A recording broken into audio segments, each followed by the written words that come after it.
কবিতাৰ শিৰোনাম ধৰ্ষণ।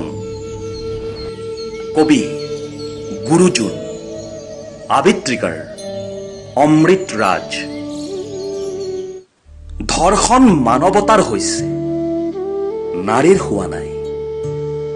নাৰী স্খলিত হৈছে, প্ৰাপ্তৰ যুঁজত নাৰী ধৰাশায়ী হৈছে। ন্যায়ৰ যুঁজত নাৰী এক সাঁথৰ। ধৰ্ষণ হৈছে ধৰ্ম শিক্ষাৰ, হৈছে ধৰ্ষণ মৌনতাৰ। ধৰ্ষণ হৈছে আমাৰ সভ্যতা সংস্কৃতিৰ। ধৰ্ষিতা হৈয়ে আছে আই অসমী। সূৰ্যৰ দ্বাৰা সদায় ধৰ্ষিতা হয় চন্দ্ৰ, জোনৰ দ্বাৰা ধৰ্ষিতা হয় জোনাকী পৰুৱা।